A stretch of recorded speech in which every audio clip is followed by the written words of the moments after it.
मोक्षमार्गस्य निहितारं विस्तारं कर्मभूतां ज्ञातारं विश्वतत्त्वानां वन्दे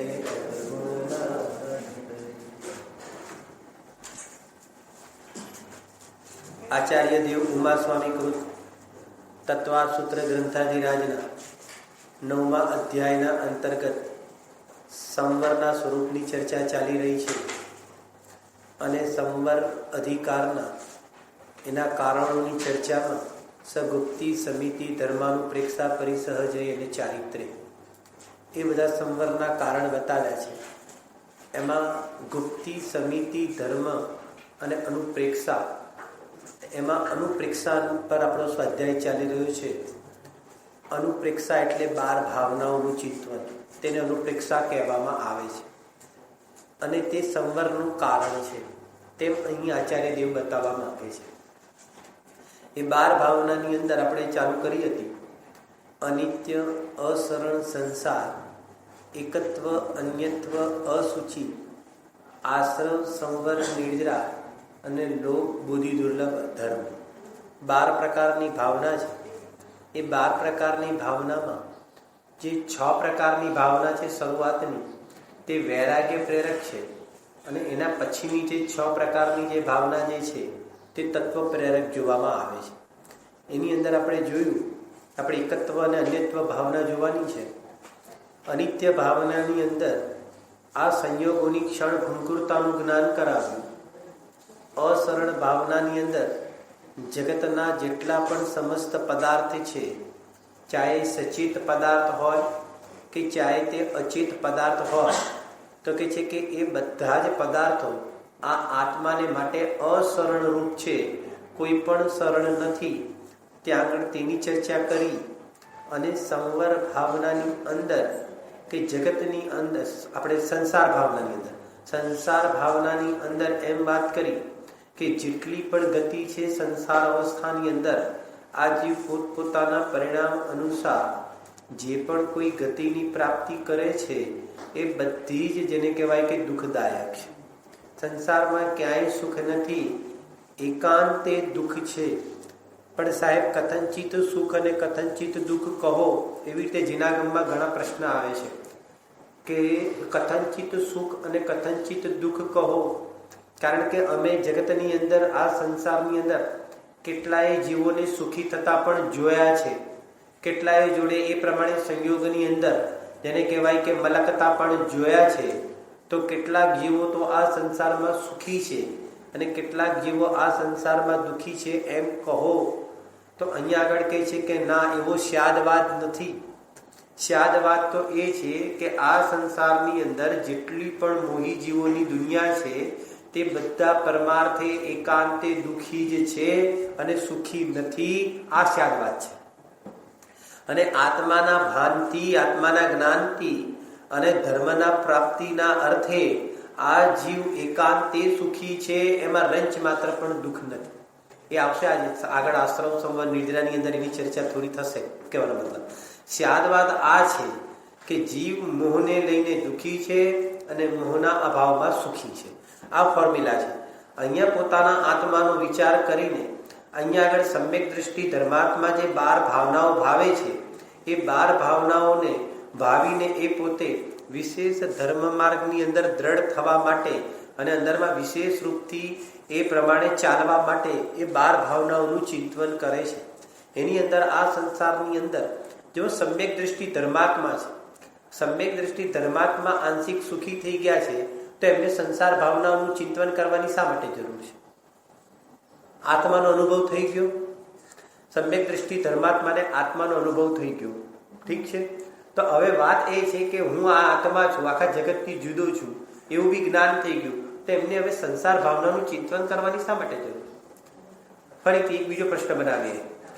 પોતે સમ્યક દ્રષ્ટિ ધર્માત્મા પોતાના આત્માને કેવો જાણે છે કે મારા આત્મામાં સંસારનો અભાવ છે, એમ જાણે છે. તો મારો પ્રશ્ન એ છે કે જો સંસારનો પોતાના આત્માની અંદર અભાવ જાણે છે, તો એમને સંસાર સંબંધીનું ચિંતન કરવાની શા માટે જરૂર છે?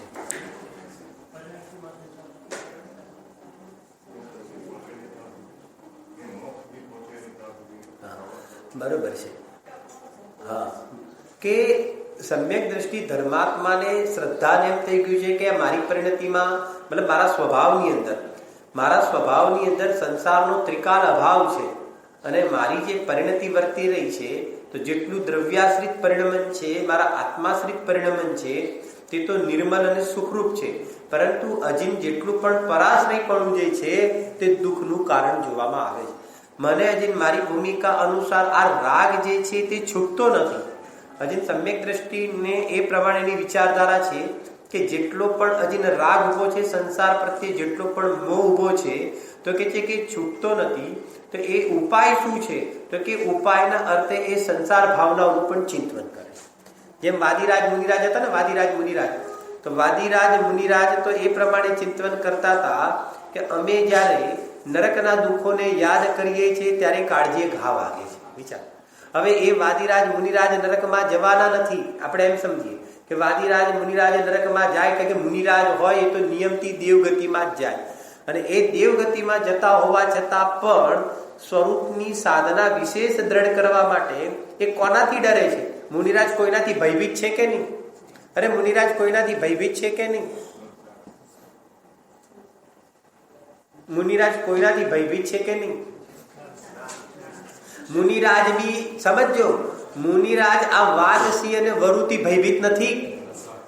કે મુનિરાજ આ જગતના જીવોથી ભયભીત નથી.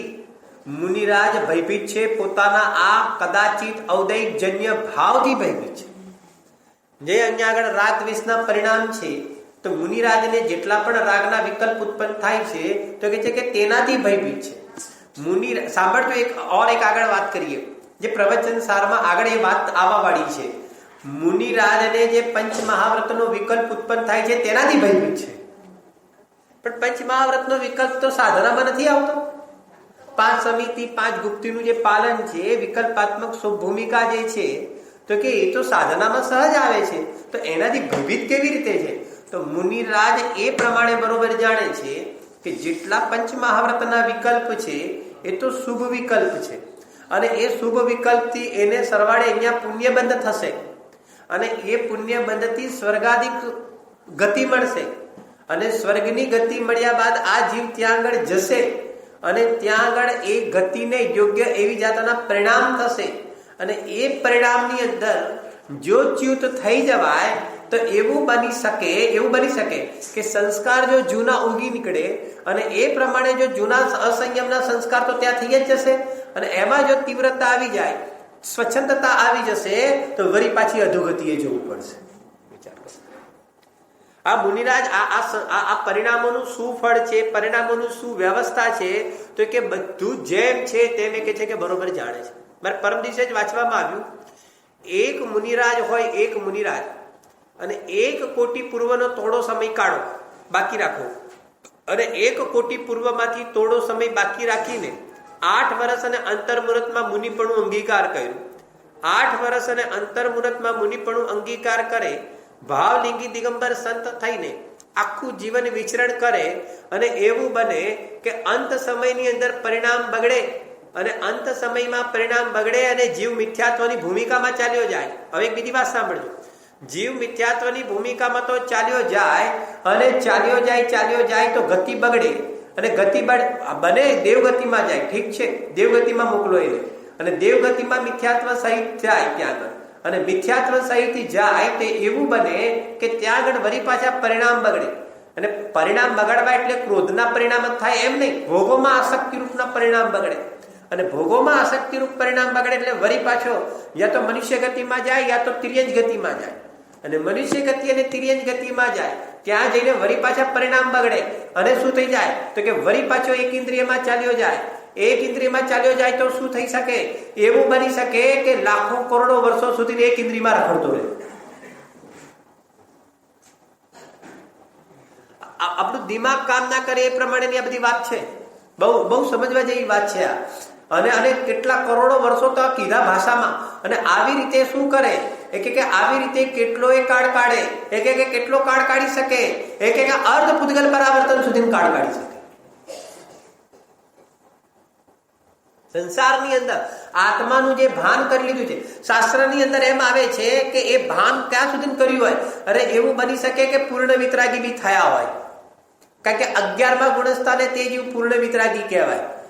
ઉપસમ શ્રેણી ચડ્યો હોય અને પૂર્ણ વિતરાગી કહેવાય, અને પૂર્ણ વિતરાગી થયા પછી પણ બેક ટુ પેવેલિયન, એ પાછો ફરે અને પાછો ફરીને પણ ક્યાં સુધી જઈ શકે કે અર્ધ પૂતગલ પરાવર્તન કાળ સુધી સંસારમાં રખડે. હવે એક બીજી વાત સાંભળજો શાંતિ. એક અર્ધ પૂતગલ પરાવર્તન સુધીનો લાંબો કાળ હોય એનો અર્થ એ થઈ ગયો કે ત્રસ પર્યાયનો કાળ તો 2000 સાગર જ છે. ત્રસ પર્યાયમાં કીડા મકોડામાં રહેવાનો કાળ જ 2000 સાગર છે. કીડા મકોડા થવું દુર્લભ છે. 6 ઢાળા કાળ કહે છે કે કીડા અને મકોડા થવું એ તો દુર્લભ છે, એ તો બહુ ઊંચી પર્યાય છે. અને કહે છે કે અહીંયા આગળ ત્રસ પર્યાયનો કાળ 2000 સાગર અને અર્ધ પૂતગલ પરાવર્તન, તો અર્ધ પૂતગલ પરાવર્તનનો કાળ કેટલો કે ઘણો ઘણો લાંબો, કહી ના શકાય એટલો લાંબો કાળ. બરોબર કે નહીં? કેમ મતલબ હવે અહીંયા આગળ કહે છે કારણ કે એક પૂતગલ પરાવર્તનમાં અનંત સાગર જાય અને એમાંનો એક અડધો કરો, એનો એક પાર્ટ કરો, અને અહીંયા આગળ ખાલી તમે ત્રસ પર્યાય માટે 2000 સાગર આપ્યા છે. તો હવે આ જીવ શું કરશે કે ત્રસ પર્યાયની અંદર તો કેટલો કાળ રહેશે? ઉત્કૃષ્ટ અપેક્ષાએ 2000 સાગર. પૂરેપૂરો બધા 2000 સાગર કાઢે એવું જરૂરી નથી. ઉત્કૃષ્ટ અપેક્ષાએ 2000 સાગર કાઢે, વળી પાછો ક્યાં જતો રહે? વળી પાછો એક ઇન્દ્રિયમાં. કારણ કે આ સંસારની અંદર આ જીવ સૌથી વધારે ભાવ એક ઇન્દ્રિયના કરે છે, અને પછી આટલો લાંબો કાળ રહેવાનું હોય, સમજો મોક્ષ નજદીક નથી, તો આટલો લાંબો કાળ એને કાઢવાનો હોય તો આટલો બધો લાંબો કાળ ક્યાં કરશે? તો કે આટલો બધો લાંબો કાળ એક ઇન્દ્રિયમાં ઉત્પન્ન થયા ને ફરે છે. આ પરિણામોની વિચિત્રતા છે. આત્માનું ભાન થઈ ગયા પછી પણ જો પોતાના પરિણામ જીવ ન સંભાળે, જો આ ભોગોની આસક્તિના સંસ્કાર ન તોડે, તો કે છે કે આ બધા પરિણામોનું ફળ આ છે. અને આ ભાવલિંગી દિગંબર સંત જાણે છે. આ જ્ઞાની ધર્માત્માઓ હકીકતમાં આની સાચી ભાવભાસના જ્ઞાની ધર્માત્માઓને છે. અને એ કહે છે કે જો મારા પરિણામ અત્યારે શિથિલ રહ્યા અને ભલે આત્માનું ભાન છે, પરંતુ જો અહીંયા આગળ હું આ પૂર્ણતાને પ્રાપ્ત નથી થતો, વાત એકલા સમ્યક દર્શનની નથી. સમ્યક દર્શન લઈને મુનિપણું લઈને જો પૂર્ણતાને પ્રાપ્ત નથી થતો, જો સિદ્ધત્વ દશા મારી નથી આવતી, તો એવું બની શકે છે કે જો લાંબો કાળ થયો તો મારે અનેક કાળ સુધી આ વળી પાછા દુઃખો ભોગવવા પડશે. અને આવું જાણતા હોવાથી આ જે સમ્યક દ્રષ્ટિ ધર્માત્મા છે તે પ્રત્યેક સમયે પોતાના આત્માને ચેતતા રહે છે. અને એટલા માટે એ મુનિ ભગવંતો પણ 12 ભાવનાના ચિંતવનની અંદર સંસાર ભાવનાઓનું ચિંતવન કરે છે. એટલા માટે સંસાર ભાવનાનું ચિંતવન કરે છે કે એ સંસારના ભાવોથી, જે ભાવથી સંસાર મળે એ ભાવોથી એ પોતે પ્રભાવિત ના થઈ જાય, એનાથી દૂર રહે અને સતત ભેદ વિજ્ઞાનની જાગૃતિ રહે. એટલા માટે સંસાર ભાવનાનું પણ ચિંતવન કરે છે. કયો પરિણામ ક્યારે ઉત્પન્ન થઈ જાય વિચાર કરો. કયો ક્રોધ ક્યારે આ સંસારની અંદર, કયો ક્રોધ ક્યારે ઉત્પન્ન થઈ જાય, કઈ માન કસાઈ ક્યારે ઉત્પન્ન થઈ જાય, કઈ લોભ કસાઈ ક્યારે ઉત્પન્ન થઈ જાય, કોઈ ઠેકાણું નથી.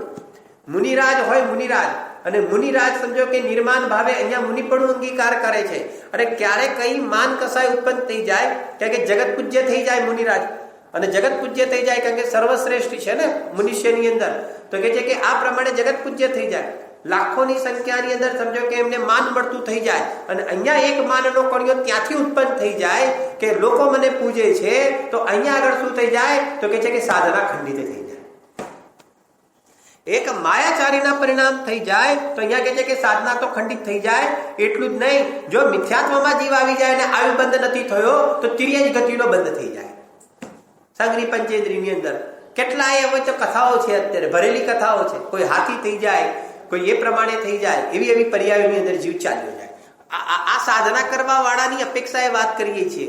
તો જો સાધના કરવા વાળો પણ પોતાના પરિણામોથી ચ્યુત થઈ શકે, તો જેને તો આત્માનું ભાન નથી, જેને આત્માનું જ્ઞાન નથી, જેને આત્માનું અવલંબન નથી, જેને તત્વજ્ઞાન નથી, તો એના વગર જીવ છોડીને જશે ક્યાં? આ તત્વજ્ઞાનથી વંચિત રહીને જીવ જશે ક્યાં? એટલા માટે આ બધો વિચાર કરીને આ જગતના જે જીવો છે તે 12 ભાવનાનું વારંવાર ચિંતન કરે, પોતાના આત્માની સંભાળ કરે. જો એકત્વ ભાવનામાં બહુ ઘણી સરસ વાત લખી છે. ક્યાં યોગસારની અંદર પણ એક છંદ આવે છે, જીવ એકલો જન્મે છે, જીવ એકલો મરે છે, એકલો પરિણામ કરે છે અને એકલો પોતાના ફળને ભોગવે છે. નિગોદમાં પણ પોતાના પરિણામથી એકલો જાય છે અને મોક્ષમાં પણ પોતાના પરિણામથી એકલો જાય છે. આ એકત્વ ભાવના છે. કે તું કંઈ પણ કર. કાલ લાસ્ટ ટાઈમ આપણે વાત થઈ હતી, તું સ્ત્રી માટે, પુત્ર માટે, ઘર પરિવાર માટે, કુટુંબ માટે, કે તું જેટલા માટે તું સવારથી દોડ કરે છે, પરંતુ આ બાજુ દોડવાનું તારે એકલા એ છે. અહીંયા તું સવારે દોડે છે ને, દોડે છે એટલે ખ્યાલ આવે છે કે નહીં? કમાવા માટે દોડે છે, રડવા માટે દોડે છે, અથવા તો બહેનો પણ જેને કહેવાય કે એ પ્રમાણે ઘર ગૃહસ્થી માટે દોડે છે. હવે ઘર ગૃહસ્થીમાં આવવું જો હોય, અત્યારે એ વિષય નથી ચાલતો. આપણે અત્યારે ગ્રસ્ત છીએ તો પરિવારમાં છે તો આ બધી જવાબદારી પણ આપણે નિભાવવાની હોય છે. અત્યારે એ વિષય નથી ચાલતો. અને પ્રકૃતિ કે છે એ બધો તમારો રાગ છે, અમને કોઈ મતલબ નથી. તમારે નિભાવવું હોય તો નિભાવો, ના નિભાવવું હોય તો ના નિભાવો, અમને એ બધાથી મતલબ નથી. અહીંયા તો પ્રકૃતિ એમ કે છે, અહીંયા કર્મ બેઠા તો એમ કે છે તમે તમારા પરિણામની અંદર નાચશો તો અમે નાચીશું. 100 વાતની એક વાત. તમે જોડાશો તો કે અમે તો આવી જઈશું, અમે તો બોલ્યા, અમે તો કંકોત્રી વગેરે જ આવીએ છીએ, અમે કોઈની પણ રાહ જોતા નથી. અને અમે તો એક બીજી વાત છે, જીવ એકલો ભલે હોય, કર્મ કે અમે એકલા નથી. સંસાર અવસ્થાની અંદર એક કેવલી ભગવાન 13મા ગુણસ્થાનને છોડીને એની નીચેની ભૂમિકામાં જ્યાં સુધી કર્મ બંધ થાય છે ને, ત્યાં સુધી કોઈ એક કર્મ પ્રકૃતિ નથી બંધાતી. આ એક બીજો ન્યાય મળ્યો. 10મા ગુણસ્થાનની અંદર પણ 8 કર્મમાંથી 6 કર્મ બંધાશે. એક આયુ કર્મ નહીં બંધાય, એક મોહની કર્મ નહીં બંધાય, બાકીના 6 પણ ભેગા જ બંધાશે. એ પ્રમાણેની એક વ્યવસ્થા છે. કેવો મતલબ? અહીંયા આગળ અર્યંત થઈ જાય ત્યારે એક જ કર્મ બંધ થાય છે, એક સાતા વેદનીનો જ બંધ થાય છે, ત્યાં જ એક સિંગલ થાય છે. બાકી તો કે છે કે અમે બધા આવીએ ને તો કે સહકુટુંબ સાથે જ આવીએ છીએ, અમે એકલા જતા જ નથી એક. અને પછી બધા જયારે ભેગા આવે છે ને તો કે હવે જેમ ઘરમાં કોઈ એક વ્યક્તિ આવે અને સહકુટુંબ આપણી ઘેર આવી જાય તો તકલીફ આપણને પડે કે ના પડે? અરે પડે કે ના પડે? તો અહીંયા આગળ કહે છે કે આ એકલા નથી આવતા, બધા સહકુટુંબ આવશે તો તને કેટલી તકલીફ પડશે એ કે તું વિચારી કરી લેજે. અહીંયા આગળ એક જણ કેવા ઉદયમાં આવી જશે, એક અમે લોકો આવી જઈશું, એક તું વિચાર કરી જજે. તું એમ કે છે કે અમારે આ કરવું જોઈએ, આ પ્રમાણે કરવું જોઈએ, અમારે આવી રીતે રહેવું જોઈએ. અમે જ્યાં સુધી મુનિ ના થઈએ, સમજવાનું ચિંતન કેવું છે, આપણે જ્યાં સુધી મુનિ ન થઈએ ત્યાં સુધી તો આ રીતે જ હોય ને, બીજું શું હોય? આ શું કહે છે ખબર છે? આ જ રીતે હોય ને, બીજું શું હોય? પણ એને એમ કહીએ છીએ કે જ્યાં સુધી તું આવી રીતે રહીશ ત્યાં સુધી મુનિ પણ નહીં આવે. તું એમ કેમ નથી લેતો? જ્યાં સુધી તારા ગ્રહસ્થના પરિણામ હશે ત્યાં સુધી તને મુનિ પણ નહીં આવે. તું એમ કેમ નથી વિચાર કરતો? એમ વિચારે તો એ પરિણામથી પાછા હટવાનો અવકાશ છે. આ તો સ્થાપના કરે છે. એક બીજી વાત કહું, અરે અજ્ઞાન દશાની અંદર આને ઉપાદેય બુદ્ધિ માને છે. આ બધા કર્તૃત્વના અભિમાન છે. જ્યાં સુધી અમે આમ રહીએ ત્યાં સુધી કરવું પડે કે નહીં, આ કર્તૃત્વનું અભિમાન બોલે છે. આ ભાષા જ્ઞાનીની ન હોય. જ્ઞાનીની ભાષા તો મજબૂરી સમજે. આ કરવા લાયક કાર્ય છે એમ જ્ઞાની ધર્માત્મા ના સમજે. અને અજ્ઞાની તો આ કરવા લાયક છે એમ સમજીને પોતાનું કામ કરે. ધર્મ કરવું તે મજબૂરી સમજે છે અને ઘરના કાર્ય કરવા એને અહીંયા આગળ હર્ષથી, હરકથી અને જવાબદારી સમજીને ત્યાં આગળ કરે છે. એનો અભિપ્રાય અને આશય જ ખોટો છે. હકીકતમાં તેને ત્યાં રહેવું ગમે છે, હકીકતમાં એને આ કરવું ગમે છે, હકીકતમાં તેને જોડાવું ગમે છે. અને એક બીજું શલ્ય શું પડ્યું છે ખબર છે બધાને બીજું શલ્ય શું પડ્યું છે? હું ના હોઉં ને તો આ કામ વ્યવસ્થિત ન થાય. આ ગાઢ પડેલું છે. આ પોતાને બી પકડમાં નથી આવતું. જો માફ કરજો, એક વાત કહી દઉં બહેનો, કારણ કે આ બહેનો માટે છે. પાછી 60 વર્ષ થઈ ગયા ને, 60-70 વર્ષ બી થઈ ગયા હોય ને તો અંદરમાં તો એમ જ છે કે આ વહુ છે ને નવી છે. એમાં વહુને ભલે 10-15 વર્ષ થઈ ગયા હોય તો એ સાસુને એમ જ લાગે કે આ નવી છે. અને એ છે ને જરા આ એને ફાવે ના, કારણ કે નવી છે ને અને હું ઘણા વર્ષથી કરું છું એટલે મને પરફેક્ટ ફાવે. અને એને બાપડીને શું છે, આ નવી છે. અરે 15 વર્ષ થઈ ગયા પછી પણ નવી. હકીકતમાં એ નવી નથી, પરંતુ તું તારા અભિમાનમાં રાખે છે. તને એમ છે કે હું આ ના કરું ને તો આ બરોબર ન થાય. એવું બરાબરનું શલ્ય તારે અવિરત ધારાએ શીખવાડ્યા વગર એમનું એમ આ મિથ્યાત્વને કારણે પડ્યું છે. પિતાને પણ એમ લાગે કે હું થોડું ધ્યાન આપું ને તો છોકરાને બેસાડે, પણ હું થોડું ધ્યાન આપું ને તો બરોબર ગાડી ચાલે. આવા શલ્ય અવ્યક્તપણે આ આત્માને એટલું બધું નુકસાન પહોંચાડનારા છે કે એને ખ્યાલ આવતો નથી. વિચાર કરો, દરેક જગ્યાએ એક. અને બીજી વાત છે, જો આ પરિણતિમાં મિથ્યાત્વ હોય તો એને કેવા પરિણામ હોય? આ વાત તો હોય, આનાથી બીજા કયા હોય? ભેદ વિજ્ઞાનના થોડા પરિણામ હોય કહેવાનો મતલબ તો કે આ પ્રમાણે અવ્યક્ત ધારાએ જેને કહેવાય કે આવી રીતે છે. હું ના હું તો ના ચાલે, અમે ના હોઈએ તો આ પ્રમાણે કામ થાય ના, અમે ના હોય તો બધું બરાબર ચાલે ના, અમે અમે અમે અમે હકીકતની અંદર એવા પરિણામના ફળમાં દરેક જગ્યાએ તારે સંયોગ રૂપ જ બધાની જોડે રહેવું પડે છે. એવી જગ્યામાં ચાલ્યો જાય છે કે ત્યાં આગળ પણ આવી રીતે સંયોગ છે. પાંચ, તને એમ લાગે છે ને કે આ પાંચ માણસની વચ્ચે તું એમ કહેવા માંગે છે કે અમે હોઈએ તો જ ઘર ચાલે, તો આટલો બધો તને રસ પડ્યો છે કર્તૃત્વનો, તારા ભાગ્યની અંદર 50 માણસનું કુટુંબ મળવા વાળું છે. વિદેશ ક્ષેત્રમાં બહુ સપના જોવો છે ને, વિદેશ ક્ષેત્રની અંદર કેટલાનું ઘર હોય, 2-4 જણ થોડા રહેતા હોય. એ મગજમાંથી કાઢી નાખજો. ખાલી કપલ જ રહેતું હોય ત્યાં એવી વ્યવસ્થા નથી. કદાચ હોય તો મને ખબર નથી, પણ આ તો એક અંદાજો, એક અનુમાન લગાડીએ છીએ. અનુમાન એટલા માટે લગાડીએ છીએ કે આયુ બહુ લાંબી હોય છે ત્યાં આગળ, અને એ પ્રમાણે પરિવારોનો ઢગલો હોય છે. 50 માણસનું કુટુંબ, 100 માણસનું કુટુંબ, એટલા માણસોના કુટુંબો ચાલતા હોય ત્યાં આગળ એવી વ્યવસ્થા હોય. તને એવો ભાવ છે ને, અને હવે એક વિકલ્પ ખમાતો નથી. બહુ સમજવા જેવી વાત છે. પોતાનો એક વ્યક્તિનો એક વિકલ્પ કમાતો નથી અને ત્યાં આગળ તારે 50 અને 100 જણના વિકલ્પને ચાલવાનું આવશે.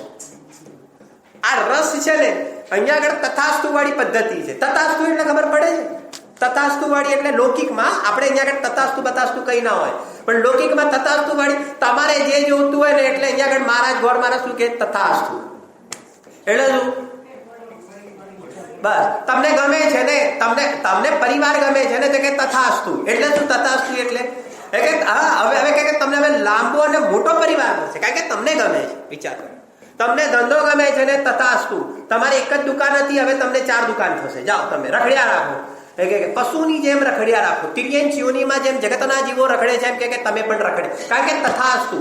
તમને જે આ સંસારની અંદર જગતના જીવોને જે જોવે છે અહીંયા આગળ પ્રકૃતિની વ્યવસ્થામાં એમ કે છે કે તથાસ્તુ. જાઓ તમે છોકરા ગમે છે ને તો કે જાઓ 4 છોકરા 5 છોકરા ક્યાં ગયા, જીતમલજી અમારે કે જીતમલજી છે ને દેવીલાલજી છે ને અમારે બધાને કે અમારે પૂર્વની પર્યાયમાં બધા ભાવે ને એ કે તથાસ્તુ. જાઓ એ કે 4 છોકરા 4 છોકરાની વહુ અને 4 છોકરાના પછી એક છોકરાને 2 એટલે 4 દુ 8, 8 ને આ 8 16 એ કે જાઓ તથાસ્તુ. જાઓ કરોડિયા બનીને ફર્યા કરો. વિચાર કરો, સ્વરૂપ છે આ, વ્યવસ્થા છે. તમને જે ગમે છે ને પ્રકૃતિ કે છે તમે જે ડિમાન્ડ કરો છો ને તો કે ડિમાન્ડ પ્રમાણે તમારી વસ્તુ તમારા ભાગની અંદર આવી જશે. કેમ? એની વ્યવસ્થા છે. આખું એક પ્રકરણ છે નિદાનનું. અને તમે આ જગતની અંદર જેટલું પણ પુણ્ય બાંધો છો તો અને સાથે સાથે અહીંયા આગળ નિદાન બાંધો છો તો નિદાન પ્રમાણે તમારે એ પ્રમાણે ઘટનાઓ બનતી જાય છે. આ જો આવી રીતે કરોડિયાની જેમ આવી રીતે ગુંચાતો જાય છે. પણ ના, મને અહીંયા આગળ ધર્મ જોવે છે, મને રત્નત્રય જોવે છે, મને વિતરાગી દેવશાસ્ત્ર ગુરુ જોઈએ છે, મારે મારા આત્માને નિર્મલ કરવો છે, એના સિવાય બીજું મને કઈ નથી જોતું. તો પ્રકૃતિ એમ કે છે તથાસ્તુ. કુદરત બંધાયેલી છે એ કે મને એકાંત પ્રિય છે, પ્રકૃતિ કહે છે તથાસ્તુ. એ કે એકાંતમાં શું આવશે, તું એકલો તો છે એનું ચિંતન તો કર. એકત્વ ભાવનાની અંદર તું એકલો છે એના ચિંતનમાં શું થશે, અરે સંયોગમાં પણ તું એકલો રહીશ. બ્રહ્મચર્યના પરિણામ આવશે. સાંભળજો, આનું ફળ સાંભળજો. જે પોતે એકત્વ ભાવનાનું ચિંતન કરતા વખતે ચિંતન કરવાની 2 પદ્ધતિ છે.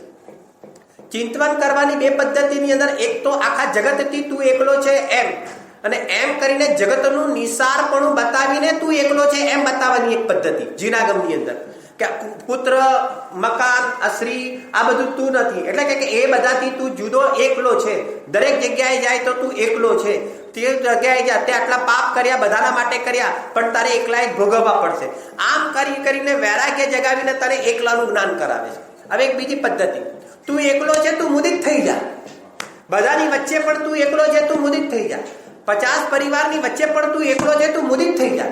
ગમે તેટલાની વચ્ચે રહેતો હોવા છતાં પણ તું એ રૂપે નથી થવાનો, એ લોકો તારા થવાના નથી, એટલે તને કોઈ પણ આંચ આવવાની નથી. કે તું મુદિત થઈ જા. આપણે એકત્વ ભાવનાનું ચિંતન છે. તું કોઈ બી જગ્યાએ ચાલ્યો જાય, જેમ પૂજ્ય સોગાનીજી કહેતા હતા ને, એ કે જ્યારે મને પોતાને એકાંત નથી મળતું તો બધાની વચ્ચે પણ એ કહે છે કે હું પોતાનું એકાંત કાઢી લઉં છું. એકાંત પોતે એ જ કાઢી શકે જે પોતાને એકલો માને. જે પોતાને જ્યાં સુધી એકલો નહીં માને ત્યાં સુધી પોતે એકાંત પણ નહીં કાઢી શકે.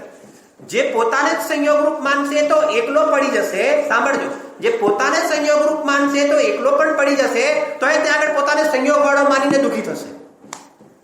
જો એક વાત સાંભળજો, ગ્રહસ્થ છોડ્યું, ગ્રહસ્થ પડું છોડ્યું એમ નથી કીધું. એક એક શબ્દ ધ્યાન આપજો.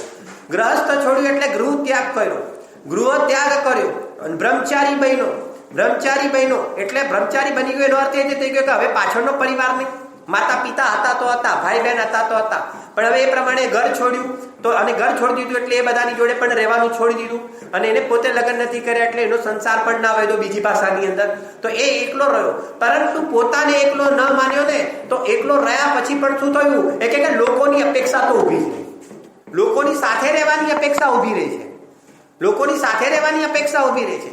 ખબર નથી પડતી, શલ્ય પડેલું હોય છે બધાની જોડે, બધાની વચ્ચે, એને ગમે છે એના પરથી નક્કી થાય છે કે એકલું રહેવું ગમતું નથી. હજી ને પરિણામ ઉભા રહે છે એના પરથી નક્કી થાય છે એકલું રહેવું ગમતું નથી, કારણ કે તને બધાની સાથે રહેવું ગમે છે. એનો અર્થ જ એ થઈ ગયો કે તે હજી સુધી પોતાને એકલો નથી માન્યો. વિચાર કરો આ છે, આ અંદરમાં કેવી રીતે એની જડ પકડવી. એકાંત એટલે શું? બહારના ક્ષેત્રથી એકાંત નથી, હકીકતમાં પોતાના પરિણામથી એકાંત થવું તે એકાંત છે. અંદરમાં પોતાના પરિણામની અંદર, અરે જયારે આ પુણ્ય પાપ પણ તે હું નથી, હું તો ચૈતન્ય સ્વભાવી આત્મા છું. આ પુણ્ય પાપનો પણ સંયોગ છે, આ પરિણામનો પણ સંયોગ છે. એમ એને સંયોગ જાણીને પોતાના સ્વભાવમાં એકત્વ કરે, અને જ્યારે પોતાના સ્વભાવમાં એકત્વ કરીને પોતાને એકલો માનશે ને, તો દુનિયાની અંદર ગમે તેટલાની વચ્ચે ઉભો રહેશે તો એ પોતાને એકલો જ માનશે. આ મુનિ ભગવંતોને આ કોટી પૂર્વના આયુ આવી રીતે પૂરા થતા હશે તો કેવી રીતે થતા હશે? અરે કંપની જોઈએ કે ના જોઈએ, આ કંપનીને પણ જબરજસ્ત ખેલ છે. કંપની હોય તો ટાઈમ જાય, એ ખબર તમને? અરે બધાને ખબર છે કંપની હોય તો ટાઈમ જાય, ખ્યાલ નથી ખબર?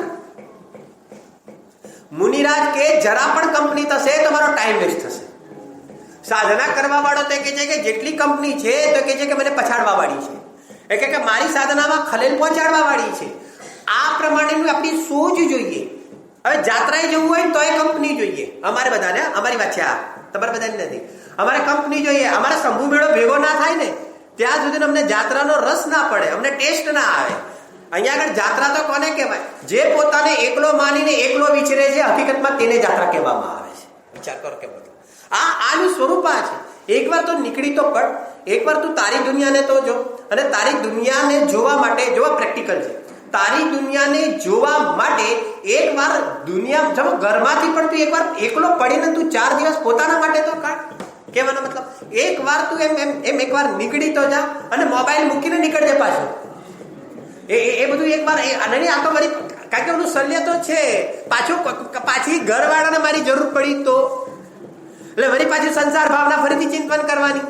એકત્વ ભાવના સુધીનો ભાઈ પહોંચતો જ નથી, કારણ કે સંસાર ભાવનામાંથી નીકળે તો એકત્વ ભાવનામાં આવે ને. પોઈન્ટ સમજાય છે? ખ્યાલ આવે છે કહેવાનો મતલબ? અહીંયા આગળ કે વળી પાછી ક્યારે કોઈને જરૂર, એટલે તું નીકળી જ ગયો છે એમ સમજ કે તું મરી ગયો છે, અને તું મરી ગયો છે ને એ પ્રમાણે જ નીકળ. જે આદરણીય લાલચંદભાઈનું એક વાત મને બહુ યાદ આવી ગઈ હમણાં, કર્તૃત્વ વિશે કે એમને બહુ સરસ વાત કરી હતી. એમને એકવાર એમ કીધું હતું કે છે ને એક વાર તો કીધા વગર ઘરમાંથી નીકળી જજે, અને પછી એકવાર ઘરમાંથી નીકળી ગયા પછી શું કરજે ખબર છે? તને બહુ કરતું હતું ને, મારા વગર ઘર નથી ચાલતું, મારા વગર પરિવાર નથી ચાલતો, મારા વગર આ નથી ચાલતું, આમ છે. એકવાર કે તું નીકળી જા, બરોબર કે? અને કે 2 મહિનો 3 મહિને કશે આશ્રમમાં રોકાઈ જા, અને પછી 3-4 મહિના આશ્રમમાં રોકાઈને પછી શું કર ખબર? દાઢી બાડી તારી વધી જશે, બધું વધી જશે, તારો ફેસ ચેન્જ થઈ જશે, આખું બધું બદલી નાખ. એવું બદલી નાખ કે તને કોઈ ઓળખે ના. અને વળી પાછો 6 મહિના થઈ જાય ને એટલે તારો વેશ બેશ, આ તે શરીરની સ્થિતિ, આ તે બધું બદલાઈ જાય ને, અને પછી છુપા બેસે કે તું આવજે, અને તું કે તારા ગામ નગર મોહલ્લાની અંદર આવજે, અને શાંતિથી કે છુપો જોજે કે તારું ઘર ચાલે છે કે નથી ચાલે, તારી પત્નીનું હાર્ટ ચાલે છે કે નથી ચાલતું, તારા છોકરાઓ પણ ભણવા ગયા છે કે નથી જતા. કે તું પ્રેક્ટિકલ જો. કે એ વખતે કે તને ખબર પડશે તારું કર્તૃત્વ આવી રીતે તોડે, કે નથી તૂટતું તો કે આવી રીતે તોડ. કે જેમ અત્યારે ચાલે છે ને તો તારી હાજરીમાં પણ તારા વગર જ ચાલતું હતું. કે તારા વગર જે જીતા હતા એ કે બધા ભેગા મળીને એક અજ્ઞાનમાં કલ્પના ઉભી કરી હતી કે અમને આમના વગર ના ચાલે ને અમને અમના વગર ના ચાલે. એક કલ્પના હતી, અન્ય આગળ કલ્પના છે. બાકી એ વખતે પણ વસ્તુ સ્થિતિ એ છે કે બધાને બધા વગર જ આ દુનિયામાં ચાલે છે. આ પૂતગલ ને પૂતગલ વગર ચાલે છે, આ ચેતન ને ચેતન વગર ચાલે છે. અરે આ તો તમારી પાસે સંખ્યાનો ઢગલો છે એટલે તમે આવો વિચાર કરો છો. આકાશ ધર્મ તો એક જ છે, આકાશ તો એક જ છે, ધર્માસ્તિકા એક જ છે, અધર્માસ્તિકા એક જ છે. તો કે છે કે આ બધા પોતપોતાની રીતે મસ્ત છે. એવી રીતે આ ભગવાન આત્મા પણ દ્રવ્ય ક્ષેત્ર કાળ ભાવથી પોતાના સ્વરૂપની અંદર પોતાના ચતુષ્ટયથી એક જ છે. જેવું આકાશ દ્રવ્ય તેવો હું, જેવું ધર્માસ્તિકાય તેવો હું. જેમ આકાશ દ્રવ્યમાં રાગ નથી તેમ મારામાં રાગ નથી, જેમ આકાશ દ્રવ્યને કોઈનો સંયોગ નથી તેમ મારામાં પણ સંયોગ નથી, અને જેમ આકાશ દ્રવ્ય નિરાધાર છે તેમ મારો ભગવાન આત્મા પણ નિરાધાર છે. એમ પોતાના આત્માને ઓળખવા માટે આકાશનું ઉદાહરણ બનાવીને પણ આચાર્ય દેવ આત્માને સમજાવે છે. વિચાર કેમ આકાશ દ્રવ્ય એકલો છે, વિશાળ વિશાળ વિશાળ, એમ પોતાના જ્ઞાનની અંદર વિશાળ વિશાળ વિશાળ એકલો છે. આવો વારંવાર નિર્ણય કરવાથી, આ એકત્વ ભાવનાનું ચિંતન કરવાથી આ જગતની અંદર તું છૂટો પડી શકીશ. બધાને સાથે લઈને આ તો ધ્યાન બી સામૂહિક ધરવું. અમુક લોકો ધ્યાન બી સામૂહિક, સાધના સામૂહિક હોતી જ નથી. સાધના તો પર્સનલ જ હોય. સામૂહમાં બેસવું અલગ વાત છે અને પોતાનામાં બેસવું અલગ વાત છે. પોતાના સ્વભાવમાં બેસવું અલગ વાત છે. આ સિદ્ધ ભગવાન છે બધા સમૂહમાં બેસ્યા છે? ના, સિદ્ધ ભગવાન પોતપોતામાં બેસ્યા છે. સમૂહમાં દેખાય છે, બહારના સંયોગ રૂપથી છે, એકમાં અનંત સિદ્ધિ છે, એમ જ છે. ત્યાં બહારના ક્ષેત્રની અપેક્ષા એમ છે. એમ હોવા છતાં પણ પોતપોતાના સ્વભાવમાં પોતાની પરિણતિ સ્થિત થઈ છે અને એકાંતનો અનુભવ કરે છે. અહીંયા સર્વજ્ઞ ભગવાન કહે છે તું આવો એકલો છે અને આવો એકાંતનો અનુભવ કરી શકે છે, માટે એકત્વ ભાવનાનું આ પ્રમાણે તું ચિંતન કર. આમ બે બાજુથી, એક વૈરાગ્ય જગાવવા માટે અને પોતાના આત્માને પણ પુષ્ટ કરવા માટે આ એકત્વ ભાવનાનું ચિંતન રોવા માટે નથી. હવે એકલો છું એમ કરીને પાછું ઘર ત્યાં તો થોડું બતાવી દીધું એટલે બધા રો કરશે. રોવાનું નથી, એની મજા લેવાની છે. ખરેખર હું એકલો છું એટલે મારે કોઈ ચિંતાનું કારણ નથી. મારી પાછળ કોઈ મરી જાય કે હું કોઈના પાછળ મરી જાઉં, મારે એના સાથે કોઈ સંબંધ નથી. એટલે કે ખરેખર હું એકલો છું. એમ વારંવાર એકત્વનું ચિંતન કરવાથી આ જે રસ છે ને, અહીંયા આગળ લખે છે સદાશુભદાસજી, વારંવાર ચિંતન કરવાથી આ કુટુંબનો રસ તૂટે છે. આ પરિગ્રહનો રસ તૂટે છે. પ્રેક્ટિકલ છે. એક વ્યક્તિને પણ પોતાનું માને છે ને તો સાંભળજો, પોતાનું માને એટલે રાગની રીતે સમજજો. એક વ્યક્તિનો પણ સમજો કે રાગ રહી જાય છે ને તો એના માટે કઈ કરવાના વિકલ્પો સાથે ઉત્પન્ન થઈ જાય છે. અને અહીંયા આગળ જયારે હું એકલો જ છું, મારે કોઈની અપેક્ષા જ નથી, તો અહીંયા આગળ શું થાય છે? એટલે કે પોતાના સંબંધીનો પણ રાગ અહીંયા આગળ શિથિલ થતો જાય છે, સંસારજન્ય. અને એ શિથિલ થતો જેને કહેવાય કે આગળ વધે છે. આ પ્રમાણે એકત્વ ભાવનાનું ચિંતન છે. વિશેષ ચર્ચા